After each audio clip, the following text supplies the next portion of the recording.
Assalamualaikum warahmatullahi wabarakatuh. Salam sejahtera, salam sehat untuk kita semua. Semoga juga teman-teman bersama keluarga dimanapun teman-teman berada baik-baik saja, tetap semangat. Dengan saya Bung Ropan. Dan Australia nampak mulai ketar-ketir untuk menyambut pertandingan melawan timnas, ya, karena Indonesia akan berkunjung ke Sydney. Sydney ini tempat yang dipilih oleh Federasi Sepak Bola Australia untuk pertandingan, ya, di Stadion Nasional Sydney. Dan itu akan berlangsung pada tanggal 20 Maret 2025. Pelatih Australia Tony Popovich yang menggantikan pelatih sebelumnya Graham Arnold sekarang sedang memutar otak, ya, untuk menempatkan terutama di jantung pertahanan mereka. Ketika kabar terakhir bahwa salah satu pemain paling berpengaruh di dalam tim Australia atau di Socceroos ini, Harry Souttar, pemain jangkung yang dipinjamkan Leicester ke Sheffield United, mengalami cedera Achilles tendon. Dan dia konon dikabarkan harus istirahat ya sampai 4 bulan ke depan, atau bahkan mungkin sampai akhir musim. Kalau dia bisa tersedia lebih cepat itu pada bulan April. Tidak mungkin untuk dipaksakan bermain melawan Indonesia pada 20 Maret. Yaitu menjadi pekerjaan yang sulit bagi Tony Popovich untuk menggantikan Harry Souttar. Walaupun pemain-pemain belakang Australia cukup banyak yang berpengalaman, tapi ini adalah pemain yang tidak tergantikan. Dia mencetak salah satu gol ketika menang 4 gol melawan Indonesia di Piala Asia di babak 16 besar saat itu di Qatar.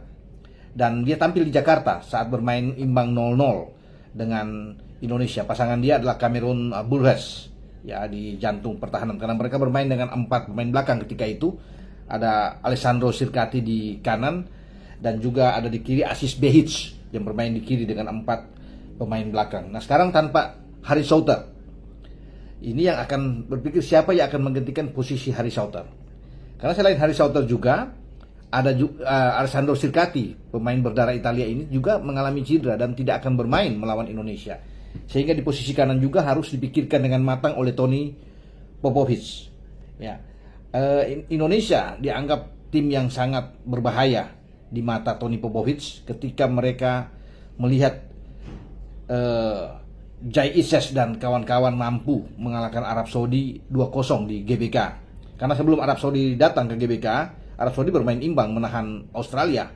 Itu yang menjadi pemikiran dari Tony Popovich, bahwa Indonesia berpotensi, bukan tidak mungkin, ya, mengalahkan Australia di Sydney, ya, atau paling tidak bermain imbang. Karena tujuan Indonesia yang datang ke Sydney ini adalah bermain imbang atau membuat kejutan ledakan besar mengalahkan Australia. Kalau kita mengalahkan Australia, ini walaupun ini tidak mudah, ya, peluang untuk lolos peringkat kedua sudah di depan mata. Karena ada 2 kandang yang kita masih punya, melawan Bahrain 25 Maret dan juga di awal Juni, ya, di tanggal 5 itu menghadapi Cina. Makanya pertarungan melawan Indonesia ini dianggap sangat penting. Mereka tidak boleh kehilangan angka. Ini Australia kalau saya bicara dengan Australia, ya. Dan siapa yang akan menggantikan posisi dari Harry Souttar? Jadi di sini memang ada beberapa nama, ya, yang bisa saya katakan di sini. Kalau dalam catatan ada Milos Degenek. Ini pemain dari Red Star Belgrade. Udah punya caps 44 caps dan 1 gol yang dia buat. Memang sudah 30 tahun tapi dia tetap diandalkan. Terakhir melawan Bahrain pun dia dimainkan, ya, untuk bermain di sana, ya. Ada dalam bench, ya. Kemudian ada Lewis Miller, ya, pemain dari Hibernian, bermain di Scotland. Ini 10 caps, bagus, masih 24 tahun, yang bisa disiapkan oleh Tony Popovich. Ada juga Ryan Grant, ya, bermain di Sydney FC. Tapi saya pikir ini akan sulit bisa mendapat tempat karena di sana mungkin ada Degenek dan Miller yang akan dimainkan. Kemudian ada Kyle Rowles, ya, yang bermain di Hearts of Midlothian, juga di Scotland, di Liga Scotland. Jadi itu 3 nama yang diperkirakan bisa mengisi posisi Harry Souttar, ya. Nah, kemudian di kanan Alessandro Sirkati yang mereka andalkan ketika melawan Indonesia 0-0 di Jakarta. Itu juga akan menjadi pemikiran utama karena di sana mereka masih punya Aziz Behich yang bisa bergeser juga ke kanan, ya. Kemudian bisa saja Jason Garcia yang akan bermain di sana, pemain dari Melbourne Victory. Ya, Jason Garcia ini untuk taruh di sisi kanan. Tapi semua tergantung dari Tony Popovich untuk melihat siapa yang paling pas. Namun ketidakhadiran dari pemain-pemain yang diandalkan terutama Harry Soter memang diantisipasi dengan sangat cermat oleh Tony Popovic, karena Indonesia berambisi untuk bisa mengalahkan mereka. Bermain di kandang tentunya mereka punya peluang untuk harus mengalahkan Indonesia. Kalau mereka tergelincir akan sulit dalam persaingan di grup C ini ya, karena kita akan lebih bagus tentunya.